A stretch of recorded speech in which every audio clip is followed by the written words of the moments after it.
Hello, I'm Alex and welcome to the History Chronicles. If you like our work, then please don't forget to like and subscribe. And if you'd like to support the channel in return for exclusive perks, please visit our Patreon page. Now, on with the video.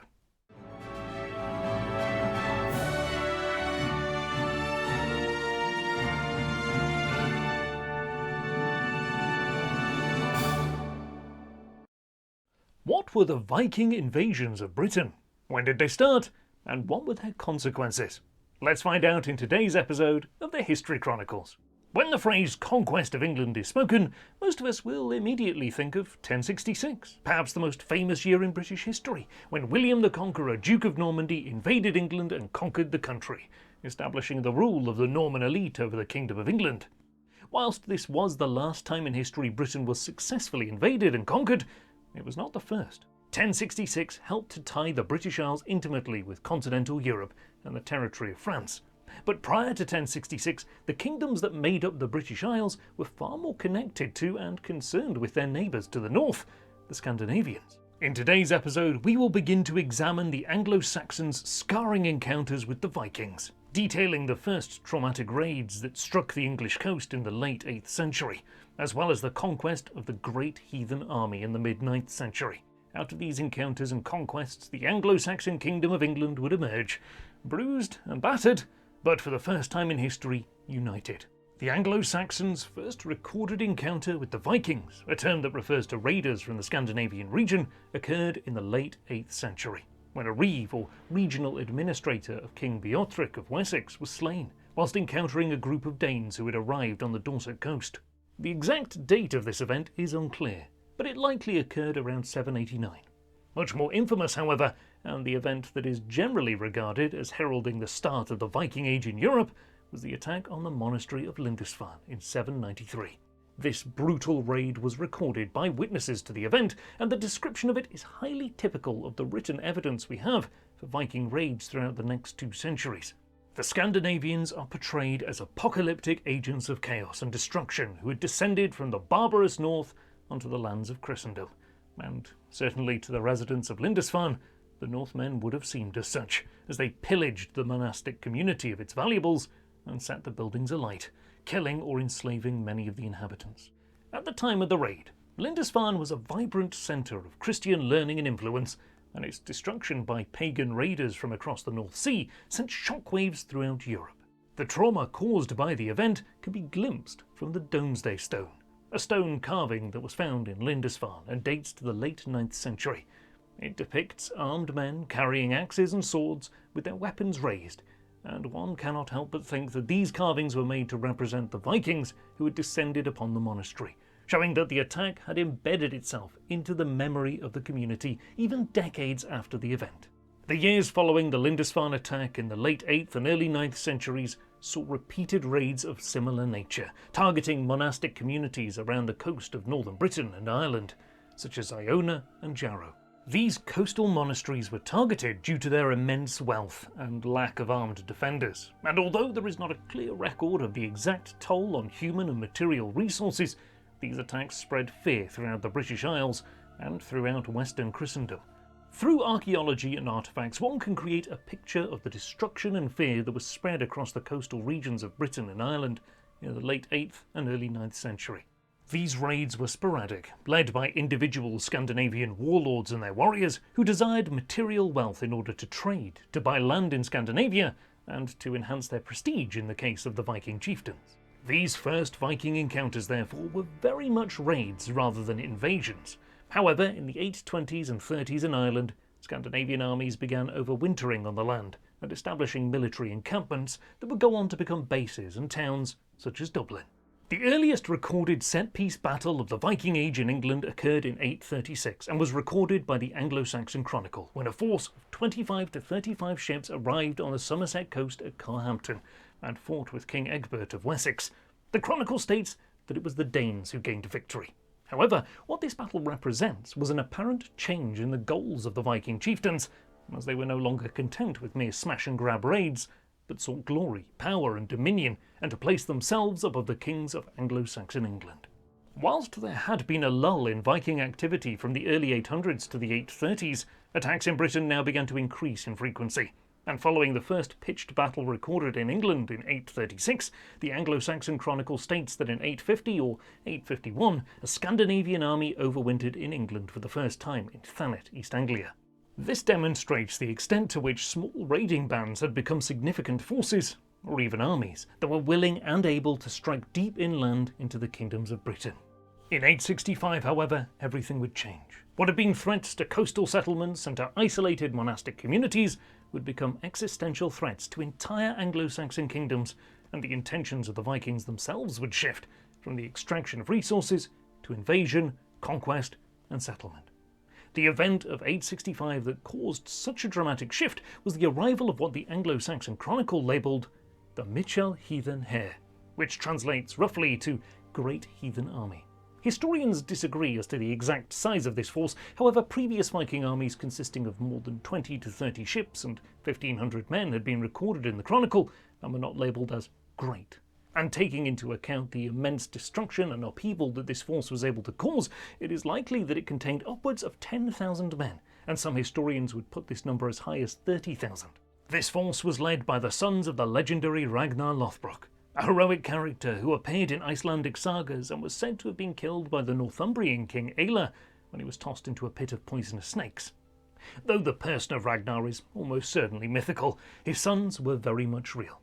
Halfdan, Ubba, and Ivar, who was known in the sagas as the Boneless. And these men were at the head of the great force which descended upon England, landing on the East Anglian coast. It seems that the Great Heathen Army made a deal with Edmund, the King of East Anglia, in which they spared the kingdom and received horses, which they used to travel north into the realm of Northumbria in the northeast of England. Their target was York, the major city in Northumbria, which the Scandinavians captured in 866. This initial lightning invasion caught the Northumbrians by surprise, and the Viking army met little initial resistance. However, the Anglo-Saxons soon summoned an army, led by two rival claimants to the Northumbrian throne by the names of Osbert and Aelle, who counterattacked and broke into the city walls. However, they were defeated in a hard-fought battle, and the Scandinavians held on to York, whilst the two kings were killed. And thus, the kingdom of Northumbria fell into the Viking hands. In 867, the Great Heathen Army had moved into the kingdom of Mercia, which covered the present-day Midlands of England, being bordered by Northumbria and Wessex to the north and south, and by Wales and East Anglia to the west and east. In this time of crisis, the Mercian king Burgred requested and received assistance from the rival kingdom of Wessex and their king Aethelred, along with his brother Alfred, who would later become known as the Great, marched alongside the Mercians in 868 to confront the Scandinavians who were fortified in Nottingham. Unable to dislodge the Vikings from their entrenched positions, the Anglo-Saxons paid the invaders to depart, and the Scandinavian host returned to York, whilst the humbled Mercians returned home with their Wessex allies. This was one of the first times the Anglo-Saxons had paid the Vikings to leave, but it would be far from the last.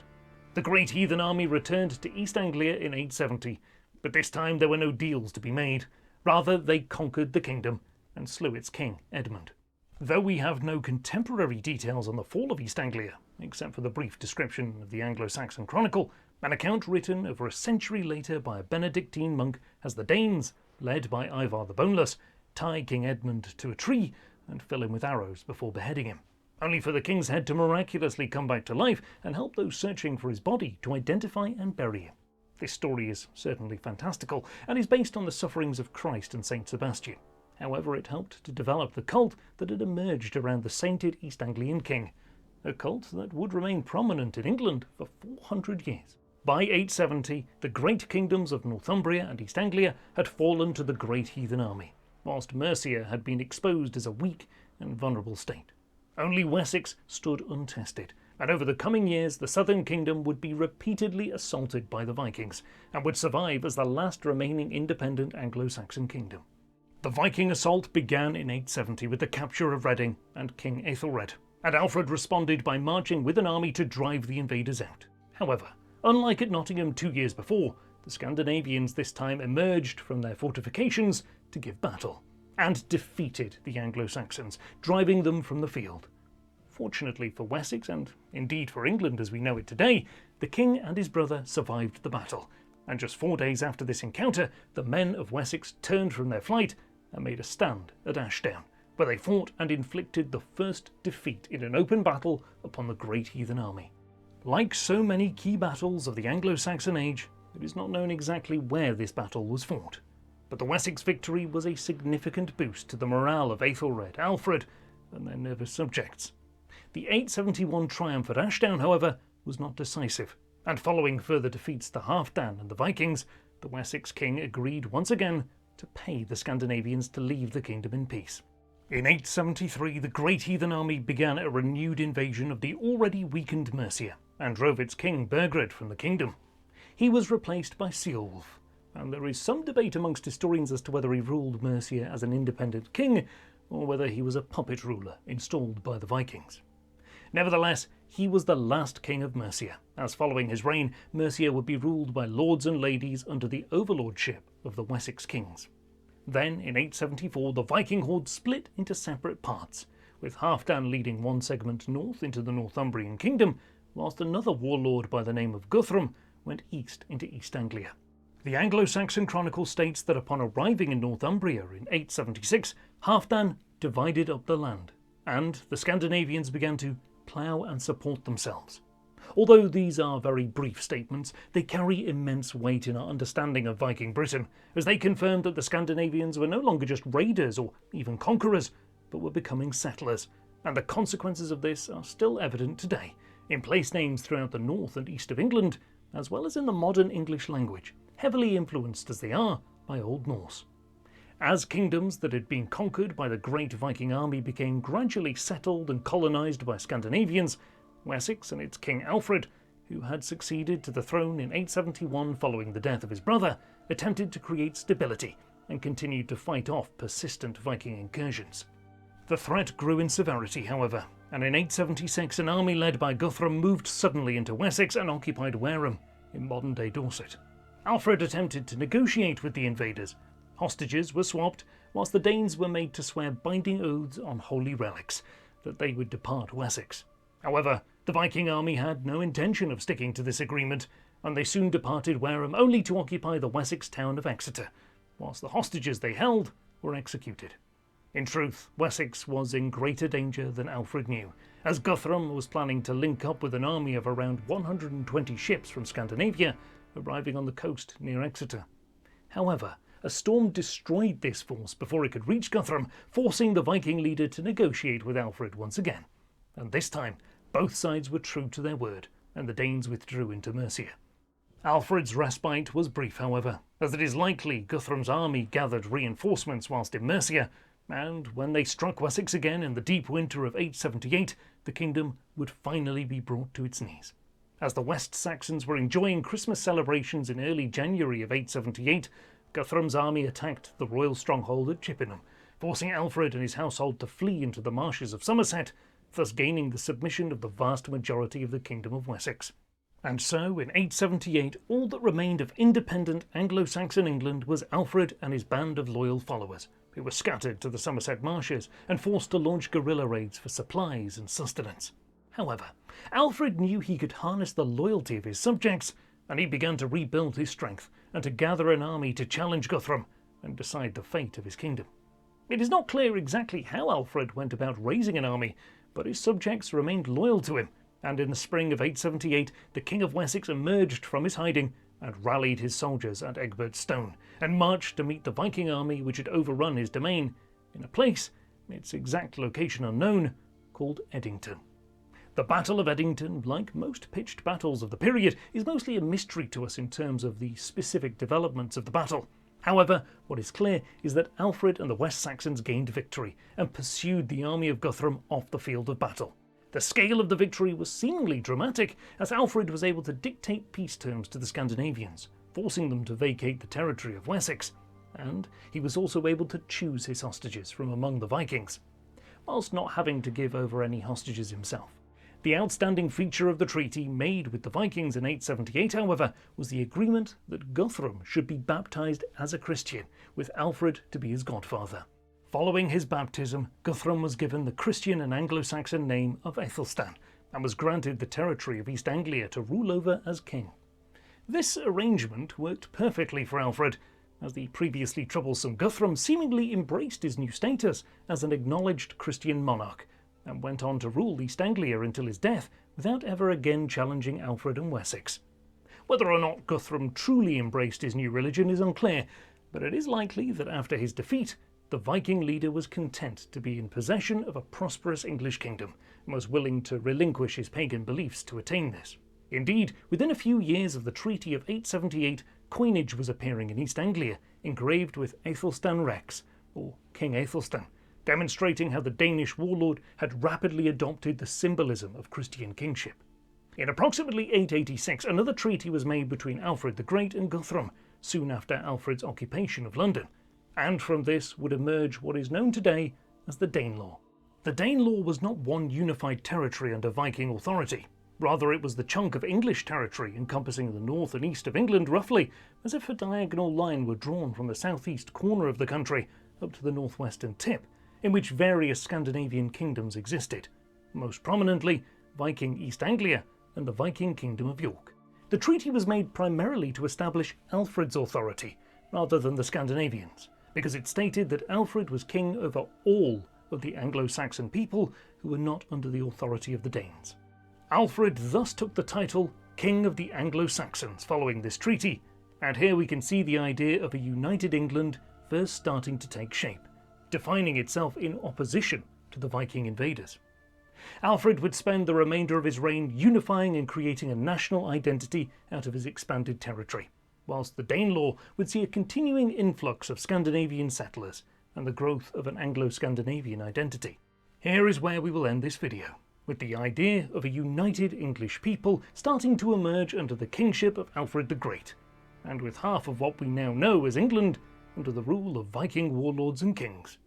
England's first encounters with the Vikings had been an experience of unprecedented destruction, and yet creation at the same time. The historic and independent kingdoms which had made up the territory of England for centuries had been destroyed or broken, with the sole exception of Wessex, and the conquerors had then become settlers, establishing Scandinavian influence which can still be seen today in place names and throughout the modern English language.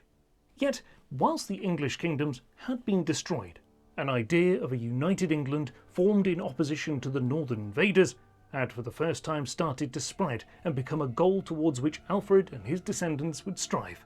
The following decades would see the lineage of Alfred the Great succeed in this aim, as they took on the Viking settlers in their quest to bring the entirety of England under the House of Wessex. However, by the end of the 10th century, the Viking menace would return anew, and a second Viking age would strike England even more powerfully than had the first. Make sure you join us next time for part 2 of the Viking invasions of England. You've been watching the History Chronicles. We'd love to know what you think of the early Viking invasions of Britain. Please let us know below, and if you enjoyed our video, please give us a like and subscribe. It really helps us out. Also, if you'd like to support our work going forward, please visit our Patreon page, and we look forward to seeing you again on the next episode of the History Chronicles.